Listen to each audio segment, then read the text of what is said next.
नमस्कार। AVM online classes में आप सबका स्वागत है। अध्याय 3 परमाणु और अणु। इस अध्याय के अंतर्गत कुछ बिंदु पर हम चर्चा कर चुके हैं, जैसे डाल्टन का परमाणु सिद्धांत, रासायनिक संयोजन के नियम, द्रव्यमान संरक्षण का नियम और स्थिर अनुपात का नियम।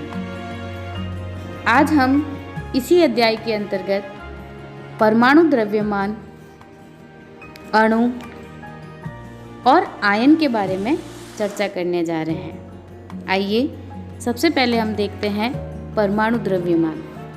परमाणु द्रव्यमान, परमाणु द्रव्यमान से आप क्या समझते हैं? अच्छा, पहले ये बताइए कि द्रव्यमान से क्या समझते हैं। किसी भी वस्तु का द्रव्यमान क्या होता है? अगर ये प्रश्न पूछा जाए तो इसका सामान्य सा उत्तर है कि किसी वस्तु का जो वजन है वो उसका द्रव्यमान है, यानी द्रव्य कणों की संहति। अर्थात किसी वस्तु का वजन और गुरुत्वाकर्षण के प्रति उसकी जो आकर्षण शक्ति का जो पता चलता है वह किसी वस्तु का द्रव्यमान कहलाता है। तो परमाणु द्रव्यमान क्या हुआ? एक परमाणु के द्रव्यमान को परमाणु द्रव्यमान कहते हैं। हम सभी जानते हैं कि पदार्थ सूक्ष्मतम कणों से निर्मित होता है और यह सूक्ष्मतम अविभाज्य कण ही परमाणु है।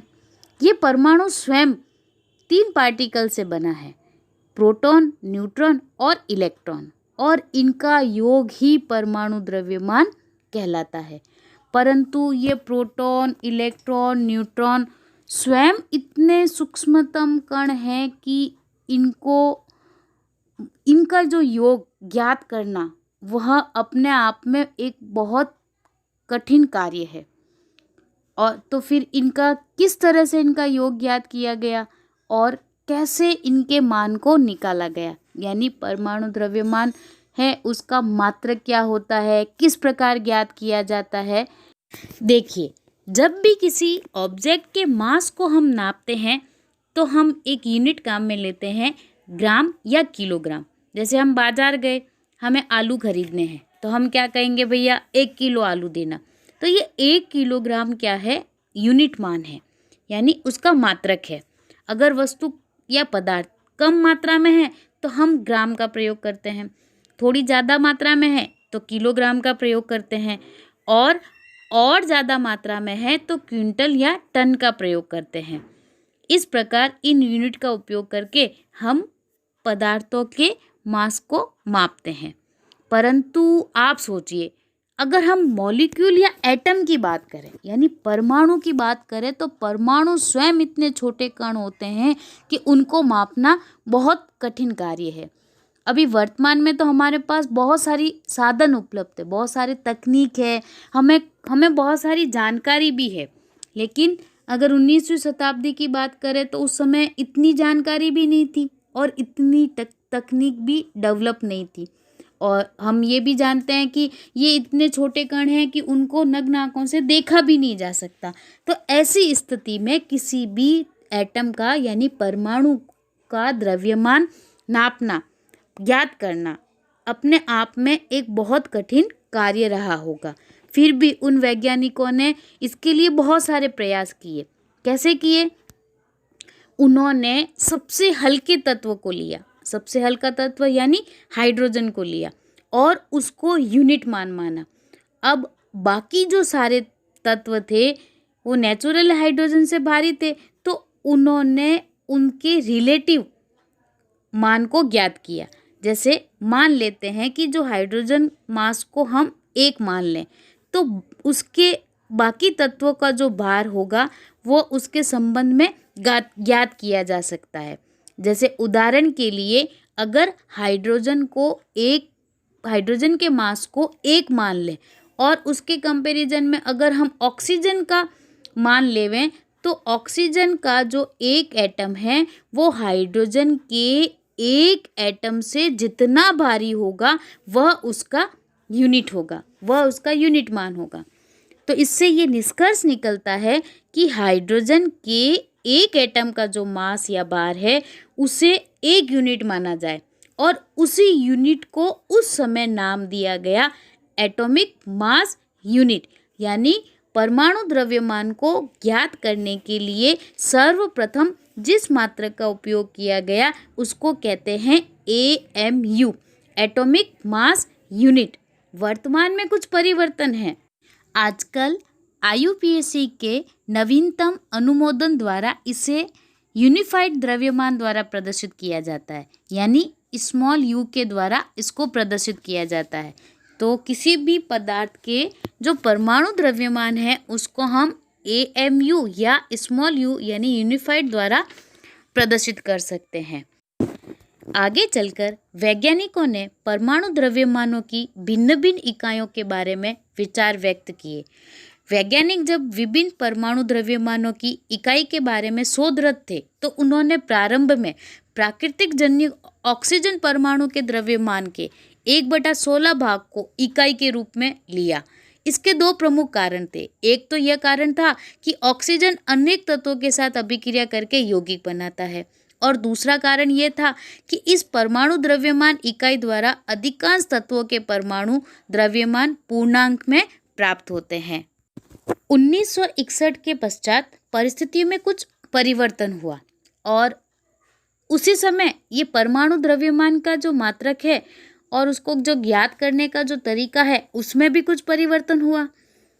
पूर्व में हमने देखा कि पहले हाइड्रोजन और फिर ऑक्सीजन के रिलेटिव पदार्थों के परमाणु द्रव्यमानों को ज्ञात किया जाता था, परंतु 1961 के पश्चात परमाणु द्रव्यमानों को ज्ञात करने के लिए परमाणु द्रव्यमान इकाई के रूप में कार्बन को काम में लिया जाने लगा, यानी कार्बन को स्टैंडर्ड मान माना गया।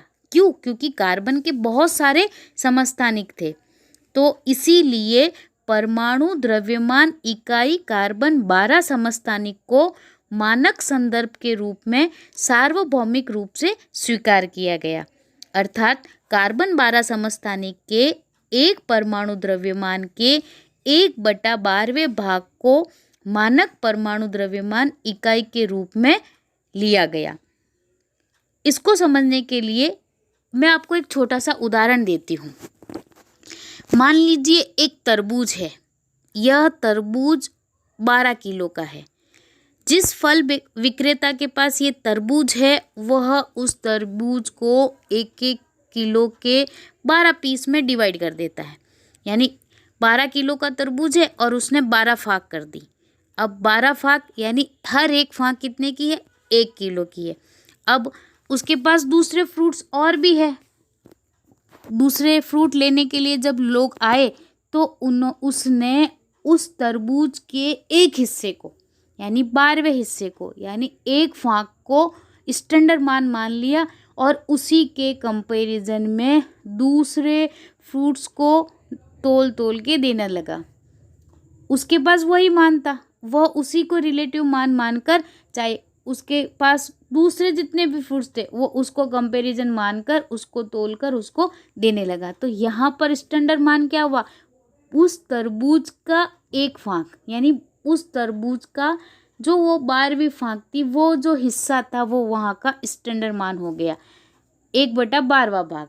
तो ठीक इसी प्रकार से जो कार्बन समस्थानिक 12 था उसी के कंपैरिजन में यानी कार्बन 12 समस्थानिक के एक परमाणु द्रव्यमान के 1/12वें भाग को मानक परमाणु इकाई के रूप में माना गया और कार्बन 12 समस्थानिक के एक परमाणु द्रव्यमान के सापेक्ष सभी तत्वों के परमाणु द्रव्यमान प्राप्त किए गए, यानी एक को स्टैंडर्ड मान लिया गया और उसके सापेक्ष यानी तुलनात्मक बाकी सभी के मान को ज्ञात किया गया। इस प्रकार परमाणु द्रव्यमान ज्ञात किया गया। अब अगर हमें परमाणु द्रव्यमान को परिभाषित करना है तो किसी तत्व के सापेक्षिक परमाणु द्रव्यमान को उसके परमाणुओं के औसत द्रव्यमान का कार्बन 12 परमाणु के द्रव्यमान के 1/12वें भाग के अनुपात द्वारा परिभाषित किया जा सकता है। यहाँ पर कुछ तत्व और उनके परमाणु द्रव्यमान बताए जा रहे हैं, जैसे हाइड्रोजन परमाणु क्रमांक 1 और परमाणु द्रव्यमान 1, कार्बन परमाणु क्रमांक 6 और परमाणु द्रव्यमान 12, नाइट्रोजन परमाणु क्रमांक 7, परमाणु द्रव्यमान 14, ऑक्सीजन 8, परमाणु क्रमांक 16, सोडियम 11, परमाणु क्रमांक 23। इसी प्रकार से मैग्नीशियम का परमाणु द्रव्यमान 24, सल्फर का परमाणु द्रव्यमान 32, क्लोरीन का परमाणु द्रव्यमान 35.5 और कैल्शियम का परमाणु द्रव्यमान 40 होता है। सामान्यतः यह देखा गया है कि जो परमाणु द्रव्यमान है वो परमाणु क्रमांक के ठीक 2 गुने के लगभग बराबर होता है। और ये भी आपको स्पष्ट हो गया है कि परमाणु द्रव्यमान को मापने के लिए हम AUM या यूनिफाइड मात्रक का उपयोग करते हैं। जो एक AMU का जो मान होता है वह 1.67 इंटू 10⁻⁻27 किलोग्राम होता है। ये तो थी परमाणु द्रव्यमान की बात। अब ये जो परमाणु है यह किस प्रकार से रहता है, किस प्रकार से ये अस्तित्व में रहते हैं, तो हम जानते हैं कि किसी भी पदार्थ का जो ये सूक्ष्मतम भाग परमाणु है यह स्वतंत्र रूप से अस्तित्व में नहीं रह पाते। तो फिर ये कैसे रहते हैं? तो ये जो परमाणु है यह अणु और आयन बनाते हैं। ये अणु अथवा आयन अत्यधिक संख्या में पुंजित होकर वह द्रव्य पदार्थ बनाते हैं जिसे हम देख सकते हैं, अनुभव कर सकते हैं अथवा छू सकते हैं। अर्थात परमाणु स्वयं कभी स्वतंत्र अवस्था में नहीं रहता है, वह हमेशा या तो अणु के रूप में उपस्थित होगा या आयन के रूप में उपस्थित होगा। तो चलिए देखते हैं कि अणु क्या है। अणु साधारणतया अणु ऐसे 2 या 2 से अधिक परमाणुओं का समूह होता है जो आपस में रासायनिक बंध के द्वारा जुड़े हुए होते हैं अथवा वे परस्पर आकर्षण बल के द्वारा कसकर जुड़े रहते हैं। अब इस अणु की क्या विशेषता होती है? तो अणु में निम्नलिखित विशेषता होती है।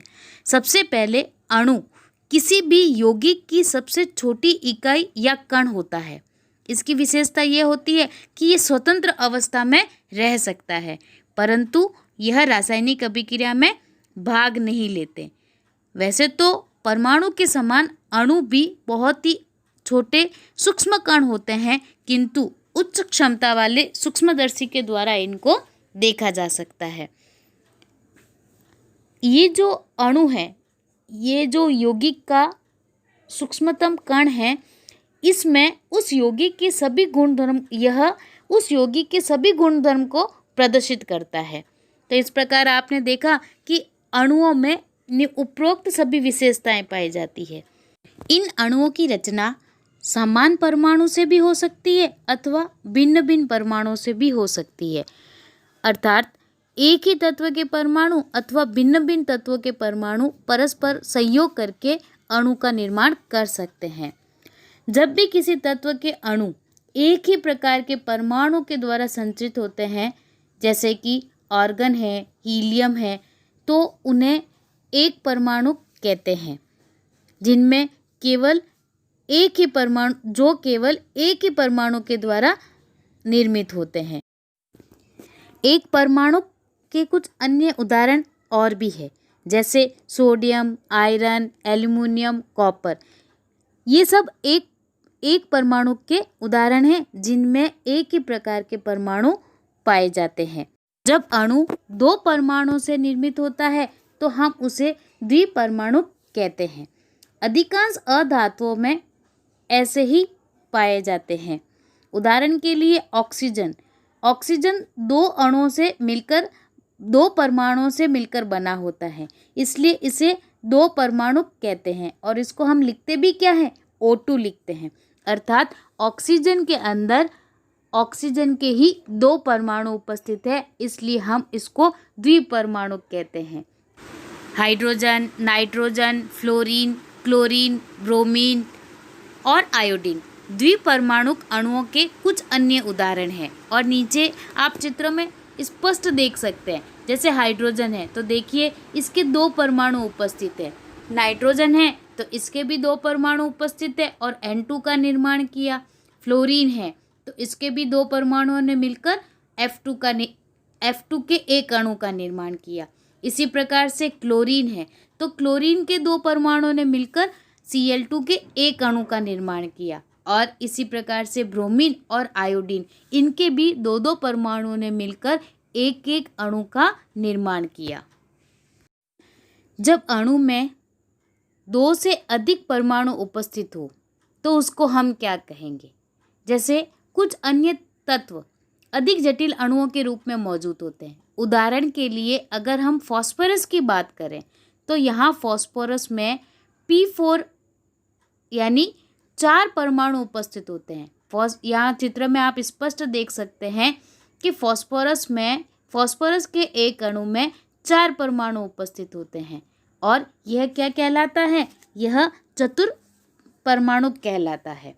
इसी प्रकार से अगर हम सल्फर की बात करें तो सल्फर में एक अणु में 8 परमाणु उपस्थित होते हैं। इस प्रकार का जो अणु है वह बहुपरमाणु कहलाता है। ये देखिए, यहाँ चित्र में आपको स्पष्ट नजर आ रहा है कि सल्फर के एक अणु में 8 परमाणु उपस्थित है। तो इस प्रकार से ये जो अणु मिलकर एक ही प्रकार के परमाणु से जब निर्मित होते हैं तो एक ही प्रकार के एक परमाणु है तो एक परमाणु कहलाता है, 2 परमाणु है तो द्विपरमाणु कहलाता है, 3 परमाणु है तो 4 परमाणु है तो चतुर्परमाणु कहलाता है, और ज़्यादा हो तो बहुपरमाणु कहलाता है। अब देखते हैं ये जो यौगिकों के अणु हैं ये किस प्रकार से निर्मित होते हैं। भिन्न भिन्न तत्वों के जो परमाणु एक निश्चित अनुपात में परस्पर जुड़कर यौगिक के अणु का निर्माण करते हैं। चलिए देखते हैं। यौगिक के जो अणु हैं वो एक से अधिक तरह के परमाणुओं से बने हुए होते हैं। इसका एक चिर परिचित उदाहरण लेते हैं, पानी का अणु, जो कि 2 प्रकार के परमाणुओं से निर्मित है। हम सभी जानते हैं कि पानी का जो एक अणु है उसमें 2 प्रकार के परमाणु उपस्थित है। पहला तो है हाइड्रोजन और दूसरा है ऑक्सीजन, और इसको लिखा भी किया जाता है H2O। तो इस प्रकार से जो H2O का रूप है यह यौगिक का एक रूप है, और इस यौगिक में 2 अलग अलग प्रकार के परमाणु उपस्थित है। तो इस प्रकार 2 अलग अलग प्रकार के परमाणु आपस में सहयोग करके यौगिक का निर्माण करते हैं। अन्य उदाहरण में देखिए मीथेन, यहाँ CH4, मीथेन का जो एक अणु है इसमें 1 कार्बन और 4 हाइड्रोजन इन दोनों से मिलकर बना है। एथिल अल्कोहल की बात करें तो C2H5OH, इसमें एक अणु में 9 परमाणु उपस्थित है।